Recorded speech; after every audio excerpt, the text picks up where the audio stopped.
Hello. Hello. Hi. Let's try that again. Hello. Hello. Hi, I'm Ciaran, and today I was witnessing all of your other presentations, and I just want to say, as you are all very familiar, public speaking is one of the biggest fears in the world for most people.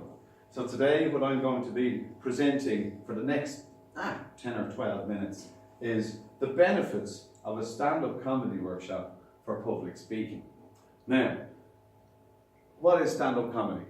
Does anybody want to take a pop at that?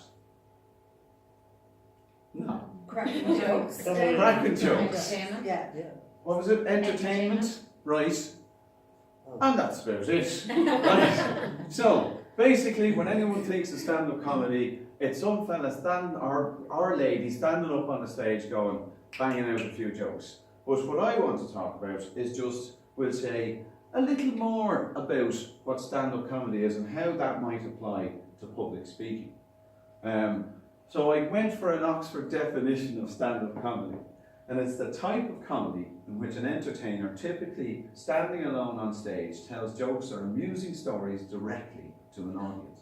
In other words, it's public speaking with the additional pressure of having to tell jokes and amusing stories. No pressure at all, you know. So, as a result of that, it's the biggest fear in the world, right? 75% of people in the world have a fear of public speaking. That means 3 out of every 4 people. 1, 2, 3, you're grand. 1, 2, 3, you're grand. 1, 2, you know. So this is it. That's how many people it affects, you know. And the gas thing is, the fear of public speaking rates higher than the fear of death.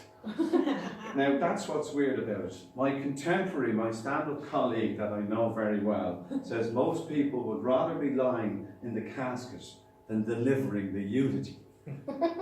So what are the benefits of the stand-up workshop? If public speaking is the #1 fear, what does that make stand-up comedy? Terrifying? Worse than terrifying? But the maddest thing of all, can it be worse than death? Really? Is it really that scary? Most people think, no way. For example, if I was to ask people, I have a gig tonight, if anybody wants to do a gig with me, you're very welcome. I can get you 5 or 10 minutes on stage. Does anybody want to go for that? Not a bit. Oh, so there's a bit of respect for comedy then. But the thing about it is, that's what most people would shy away from completely. But what I'm trying to say is that what if stand-up comedy was defined a different way? What if it was defined as good communication, right? So, before we go any further, I want to just get a quick idea, because this slide's going to roll to the next one, so I'm just going to remind you of death for a second and ask you, what makes a good communicator? I'm going to go from the marker here. Anything that might define a good communicator? Good choice of vocabulary. What was that? Good choice of vocabulary. Okay, the vocab, right. Anything else? Clear language. Clear and concise. Clear and concise, that's not going to happen today, very good. Right, anything else? Engaging. What? Engaging, right. I'll try that in a minute. I'll get down on one knee. Humour, there you go, that helps. Lovely. Anything else? Listening skills. Listening, right. So it's not just talking, there's listening involved as well. Listening. Okay, any others? Maybe a bit of passion. Maybe a bit of passion. God, that sounds like a Friday night. Any chance of a bit of passion? Right, a bit of passion. Right, okay. So there's kind of an emotional element to it as well then. Any other things? Is there any other vital, obvious things that you might think are missing? Some sort of empathy with the person you're communicating with. Oh, right. Okay. So, so you have to have some kind of sense of them. It's not all about you. Imagine my disappointment. So that's the kind of thing. I kind of anticipated some of your answers. None of these came up. But I'll see what I got. Engaging, influential, interesting, a strong connection. You might say that could be empathy, good listening, informative, enjoyable, personal, charismatic. I'm working on that. Entertaining, alluring, right? And right, so clear and concise, that was mentioned as well, and confidence. Usually there's a kind of expectation that if somebody's up here talking, that they have some kind of sense of ownership of what they're doing. If someone's kind of a bit, we focus on that more than anything else, So I'd say a lot of it's to do with confidence, or at least the presentation of confidence. Fake it till you make it, But here's the lovely thing I was going to say about public speaking, and indeed stand-up, is we do this every day. Every single time we get up and meet somebody, we normally start with just chatting away. We listen to each other, we react, we respond, we've eye contact, we've all the things that we expect people to do in public speaking. We do it every day. And then there's like the biggest fear usually in public speaking is being interrupted. But sure, like people walk straight into your conversation and start talking about something else. You're constantly interrupted all the time, and you can handle this no problem. Strangely, as soon as you're up here, it completely changes, So this is the thing. We're practicing every day in front of each other. So what I do in the stand-up comedy workshops is just kind of build in that kind of natural way that we're all chatting. It's very conversational. And then we kind of get used to doing that. And it's very easy then, in the workshop, if we're in that environment, to then gradually move towards talking to the rest of the people. Because if you're doing it all the time, it's a short step. And the only thing that changes is the kind of barrier that you might have to that. There's kind of fears that are standing in your way. So a good example of this is this little thing up here. That's my first little experiment.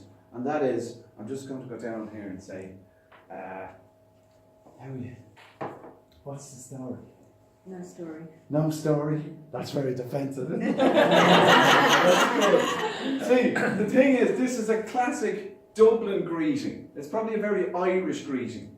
That the real key to everything we want to know about somebody is when you say, what's the story?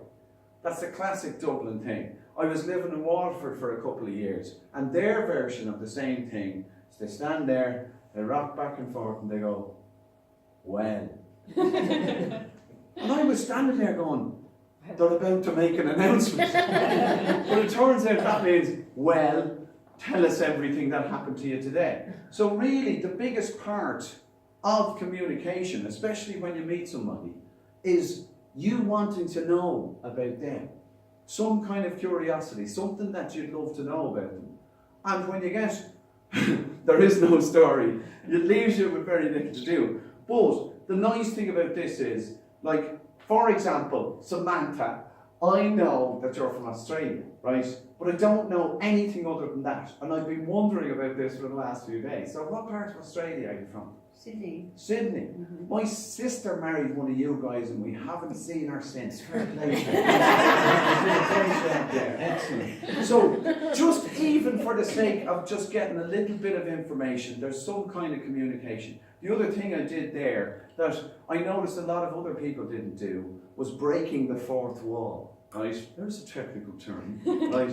This notion of like there sometimes creates an invisible barrier between, who you are and who they are. And this kind of invisible barrier. If you break that and you shake hands with somebody or you connect with somebody on a one-to-one basis, no matter how big the room is, the rest of the room think they're next.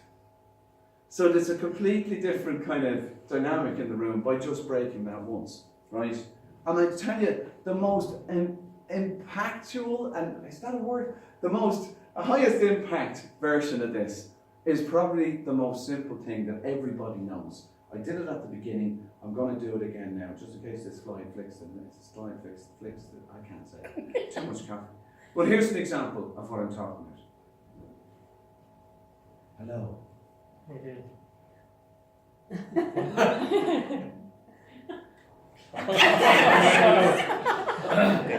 Do you see that? Yeah. How are you?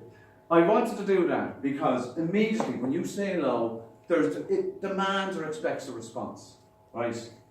And if there's no response coming, it gets very weird. So if you notice at the beginning when I say hello, it's a great way of finding out how many people are listening, but it's also a great way of making a connection. So I didn't continue until I got an hello from everybody. So that's an example of making that connection. So what I want you to do is turn around to the person next to you and say, hello, your hair's lovely. Can you do that?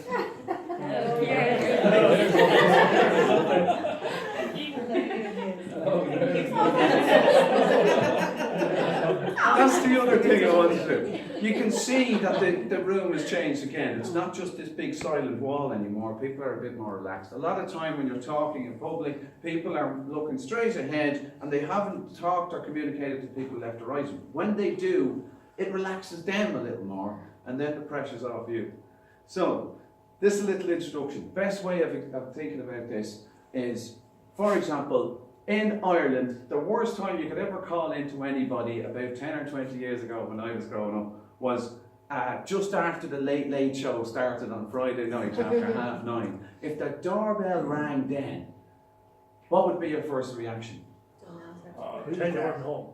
Who's that? Right? Or my dad would say, Jesus, who's that? Right? So that's the first question. They want to know immediately who this is. Just like you walking up to about to begin your presentation. That's the first question. Who's this? Right? So when you come up to the door and you answer the door, the first thing that they want to know is, hello. And the thing about it is, if you're going up to somebody, what you want to know is all the 5 W's. Who you are, what are you doing here, how did you get here, how long are you going to be here, when are you going to go, because the Late Late Show is on. So they're all the things at the beginning of a talk that are really good to do because people understand that that's the case, you know.